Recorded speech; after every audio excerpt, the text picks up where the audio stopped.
নমস্কার। ফিউচারস্কেপ with SR এই YouTube চ্যানেলে সবাইকে স্বাগত। মাই ডিয়ার স্টুডেন্টস, আজকে আমি ম্যাথামেটিক্যাল অলিম্পিয়াড আইএমওর ওই ম্যাথামেটিক্যাল রিজনিং নিয়ে আলোচনা করব, যেটি ক্লাস 5, 6 এবং 7-এ, যেটি 20টি করে কোশ্চেন থাকে এই সেগমেন্টে। তাই ম্যাথামেটিক্যাল রিজনিংয়ের আমি ছাত্রদের এবং মাননীয় অভিভাবকদের বা যারা এই বিষয়গুলো গাইড করেন নিজ নিজ সন্তানদের, তাদের আমি কিছু কিছু বিষয় অবগত করার চেষ্টা করব। আশা করি এটা পরীক্ষার সময় কাজে লাগবে এবং প্রায় অনেকাংশে কমনও পাবে, এটা আমার বিশ্বাস আর কি। তা এই ম্যাথামেটিক্যাল রিজনিং আমাদের যেটা প্রবলেম করে বাংলা মিডিয়ামের ছেলেদের, বিশেষ করে কিছু কিছু টার্ম থাকে, যে অঙ্কগুলো হয়তো সহজ থাকে কিন্তু এই টার্মগুলোর মানে জানি না বলে আমাদের ছাত্রদের অসুবিধা হয়। তা আমি সেই বিষয়ে সবাইকে গাইড করার আজকে চেষ্টা করব। প্রথমেই আমি ক্লাস 5-এর ম্যাথামেটিক্যাল রিজনিং নিয়ে আলোচনা করব। কোন কোন প্রশ্নগুলো বা কোন কোন টার্মগুলো পরিচিত হয়ে গেলে পরীক্ষায় সাফল্য পাওয়ার সম্ভাবনা অনেকটা বাড়বে। প্রথমেই আমি যেটা বলতে পারি যে প্যারালাল লাইন্স এবং পারপেন্ডিকুলার লাইন্স সম্বন্ধে ডেফিনেশনগুলো জানতে হবে। প্রবলেমটা অনেক সহজই থাকে, প্যারালাল লাইন্স কেমন হয়, পারপেন্ডিকুলার লাইন্স কেমন হয়, সেটা ছাত্রদেরকে জানতে হবে বা তাদেরকে ঘরে গাইড করে দিতে হবে। তারপরে যেটা থাকবে 5-এর ম্যাথামেটিক্যাল রিজনিংয়ে একটা প্রশ্ন আসে, সেটা হচ্ছে রোমান নিউমেরালস। রোমান নিউমেরালস দিয়ে অনেকগুলি নাম্বার দিয়ে দেবে, নিয়ে তার হয়তো সেটাকে অ্যাসেন্ডিং অর্ডারে, মানে ছোট থেকে বড়, বা ডিসেন্ডিং অর্ডারে বড় থেকে ছোট সাজাতে বলবে। রোমান নিউমেরালস কিন্তু অবশ্যই শেখাতে হবে। তারপরে আমাদের 5-এর বইয়ে যেগুলো থাকে, একটি ছবি দিয়ে দিল, নিয়ে তার প্রতিটি পার্টের আর কি, প্রতিটি পার্ট বা সরলরেখাগুলো, সরলরেখা মানে যে লেন্থটা আছে তার মাপ দিয়ে দিল, হয়তো একটা 2 মিটার বা 2 মিটার নয় 2 সেন্টিমিটার দিয়ে থাকবে, সেন্টিমিটার দিয়ে থাকলো, নিয়ে বললো টোটাল ফিগারটা এরিয়া বার করা। এটাও তাহলে আমাদের 5-এর বইয়েও আছে, তাই এটা এরকম ধরনের প্রশ্ন আসতে পারে। তারপরে যেটা জানতেই হবে, বারবার আগেও বলেছি, lines of symmetry. Lines of symmetry কাকে বলে, যদি এই ডেফিনেশনটা বা তাকে ছবি এঁকে ঘরে বুঝিয়ে দেওয়া যায়, লাইনস অফ সিমেট্রি দিয়ে ম্যাথামেটিক্যালস অলিম্পিয়াডে প্রবলেম আসে, এটা খুব ভালো করে জানতে হবে। তারপরে অ্যাবাকাস, যে অ্যাবাকাস যে ইন্টারন্যাশনাল সিস্টেম আছে, অ্যাবাকাস নিয়েও কিন্তু একটা ছবি দিয়ে দেবে, সেই অ্যাবাকাস থেকে তারপরে একটা সংখ্যা মান বার করতে পারবে। অ্যাবাকাস ফিগারগুলোর সম্বন্ধে অনেকেই আশা করি মানে অবগত আছো বা পরিচিত আছো। তাহলে আবার বলছি, এই যে বিষয়গুলো বলছি, যদি সাফল্য পেতে চাও এগুলো মন দিয়ে শুনলেই সাফল্য আসবে। তারপরে একটা ঘড়ির ছবি দিয়ে দেবে, নিয়ে তাতে ফাস্ট হয়তো বলে দিল ঘড়িটা এত মিনিট ফাস্ট যাচ্ছে বা স্লো যাচ্ছে, নিয়ে সেইখান থেকে বলবে এই একটা টাইম দিয়ে দেবে, নিয়ে বলবে এত ফাস্ট হলে ঘড়িটা তাহলে কত সময় দাঁড়াবে আর কি। আবার বলছে একটা ঘড়ি দিয়ে দিল, নিয়ে বলে দিল ঘড়িটি হয়তো একটা মর্নিংয়ে এতটা 18 মিনিটস বা কোনো একটা মিনিটস ফাস্ট যায়, নিয়ে তারপরে তার থেকে একটা টাইম দিয়ে দেবে, নিয়ে পিছিয়ে গিয়ে সে বলবে যে তার আগে বা পরে একটা মান বার করতে দেবে। এটা একটা ব্যাপার। তারপরে বার গ্রাফ শিখিয়ে পাঠাতে হবে। বার গ্রাফ থেকে খুব সহজেই দেয়, কিন্তু বার গ্রাফ সে কেমন করে মানগুলো বার করে সেটা কিন্তু আমাদের জানতে হবে বা তাদেরকে অবগত করে রাখতে হবে। 5-এর যে বলছি আর কি।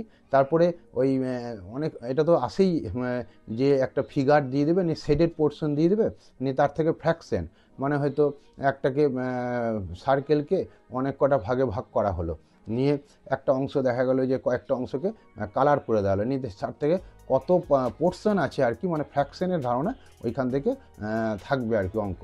তারপরে যেটা থাকবে, আরেকটা জিনিস জানিয়ে দিতে হবে যে বিভিন্ন ডিজিটের, মানে 8 ডিজিট নাম্বার বা 5 ডিজিট নাম্বার বা 4 ডিজিট বা যে কোনো ডিজিটের স্মলেস্ট নাম্বার আর গ্রেটেস্ট নাম্বারগুলো কিন্তু তার ছেলেদেরকে বা ছাত্রদেরকে জানতে হবে বা তাদেরকে শিখিয়ে দিতে হবে। তাহলে এইটা হচ্ছে ম্যাথামেটিক্যাল রিজনিং। ভালো করে যেগুলো বললাম সেগুলো কিন্তু মনে রাখতে হবে।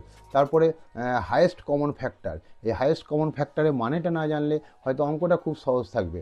হায়েস্ট এলসিএম বা এইচসিএফে সেইগুলোকে অবগত করতে হবে, কোনটা হায়েস্ট কমন ফ্যাক্টর বলা হয়। তার কী করে বার করে সেটা। তারপরে যেটা থাকে সেটা হচ্ছে ওই ছবি দিয়ে থাকবে, ওয়েট মেশিনের ছবি নিয়ে দু চারটে কিছু পিকচার দিয়ে দেবে, না টোটাল ওয়েটটা যোগ করতে বলে। এটা হলো দশমিকের যোগ বিয়োগ, ডেসিমেলের যোগ বিয়োগ কিন্তু ভালো করে শিখতে হবে। 5-এর বেও আছে, আর ডেসিমেলে যোগ বিয়োগ কিন্তু ভালো করে শিখতে হবে। এটা হলো 5-এর পার্ট। তারপরে আসছে 6-এর পার্টে আমি আসছি। 6-এর যে ম্যাথামেটিক্যাল রিজনিং, সেখানেও 20টা কোশ্চেন থাকবে। এখানে যেটা জানতে হবে কতগুলো ডেফিনেশন, বারবার বলছি ডেফিনেশন জানলেই কিন্তু অঙ্কগুলো করা যাবে। যেমন রাইট অ্যাঙ্গেল কাকে বলে, তার মান কত, কমপ্লিট অ্যাঙ্গেল কাকে বলে, তার মান কত, স্ট্রেট অ্যাঙ্গেল কাকে বলে, তার মান কত। আবার বলছি, right angle, complete angle, straight angle. ভিডিওটা আমি সবাইকে বলবো যে এই টার্মগুলো হয়তো ভুলে যেতে পারে, সেই জন্য ভিডিওটা মানে ভালো করে বারবার রিপিট করে করে শুনতে হবে, নিয়ে এগুলো ঘরে বুঝিয়ে দিতে হবে। তারপরে 6-এ যেটা পড়ে আর কি ম্যাথামেটিক্যাল রিজনে, দেখা গেছে এমটিজির বইটা ফলো করলেও হবে। সেটা হচ্ছে লাইন্স অফ সিমেট্রি আর রোটেশনাল সিমেট্রি বলতে কী বোঝো, লাইন্স অফ সিমেট্রি আর রোটেশনাল সিমেট্রি বলতে কী বোঝো, এটা বুঝিয়ে দিতে হবে। হ্যাঁ, তারপরে লাইন সেগমেন্ট 6-এর ছাত্রদের ভালো করে ঘরে শিখিয়ে দিতে হবে, লাইন সেগমেন্ট। আর একটা নতুন টার্ম এখানে ব্যবহার করছি, জানি না এমটিজির বইয়ে আছে কি না, প্যালিন্ড্রোমিক নাম্বার কাকে বলে। প্যালিন্ড্রোমিক নাম্বারের কনসেপ্ট ঘর থেকে জেনে নিতে হবে, বা গুগলে এখন সব পাওয়া যায়, গুগল সার্চ করলেই হবে বা ইউটিউব সার্চ করলেই হবে। তারপরে ওই আবার বলছি ইন্টারসেক্টিং লাইন্স, মানে যেটা ছেদ করে, এবং প্যারালাল লাইন্স, এগুলো সম্পর্কে কনসেপ্ট থাকতে হবে। হ্যাঁ, স্কোয়ারের ডায়াগোনাল বা রেক্টাঙ্গুলের ডায়াগোনাল, স্কোয়ারের ডায়াগোনালে তো কিছু প্রপার্টিস আছে, সেই প্রপার্টিসগুলো জানিয়ে দিতে হবে, বা রেক্টাঙ্গুলের ডায়াগোনাল যে প্রপার্টিস আছে সেগুলোও কিন্তু ভালো করে জানিয়ে দিতে হবে। আবার বলছি পেপার কাটিং, পেপার ফোল্ডেডের ছবি দিয়ে দেবে, নিয়ে তারপরে তো কোনো একটা এরিয়ার শেডেড পোর্শন বা কোনো একটা কিছু বার করতে দেবে।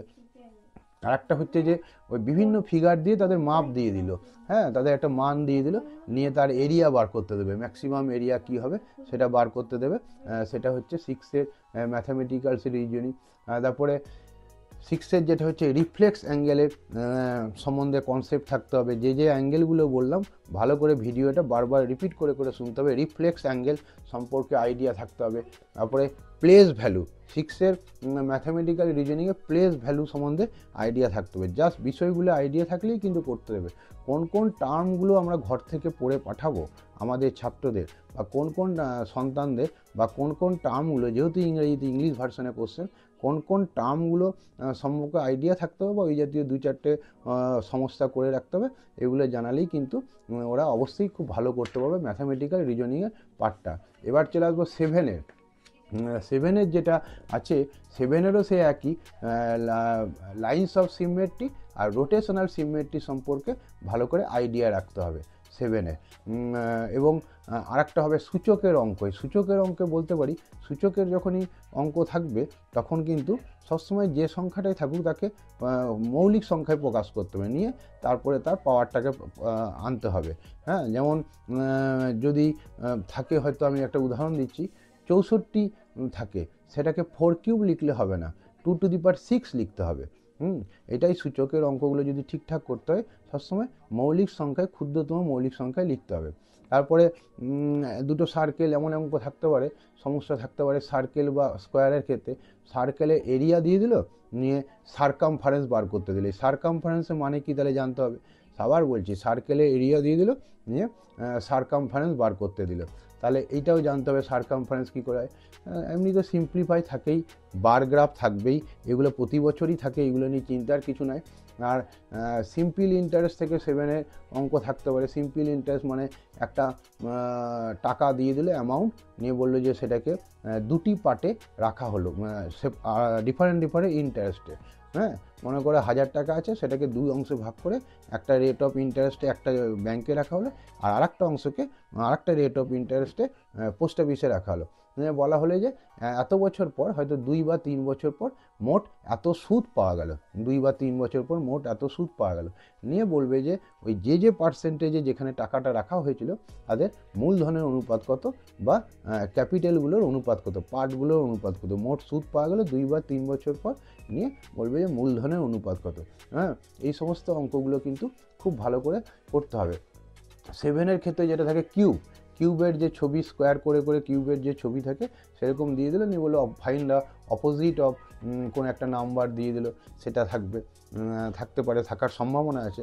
তারপরে শেডেড পোর্শনের থেকে এরিয়া বার করতে, শেডেড মানে যেটা ছক কাটা আছে, যেমন একটা শেডেড পোর্শনের মধ্যে হয়তো ট্রায়াঙ্গেল, সার্কেল আছে, ওই সেই ট্রায়াঙ্গেল আর সার্কেলগুলোর কত কি মান আছে দিয়ে দেবে, নিয়ে বলবে যেটা ব্ল্যাঙ্ক আছে হয়তো ব্ল্যাঙ্ক পার্টটা এরিয়া বার করতে দিয়ে। এইগুলো যদি ঠিকঠাক করে মানা যায় এবং তার সঙ্গে যদি এমটিজির বইটা ফলো করা যায়, আমার মনে হয় ম্যাথামেটিক্যাল রিজনিংয়ে যথেষ্ট ভালো স্কোর আমার ছাত্ররা করতে পারবে।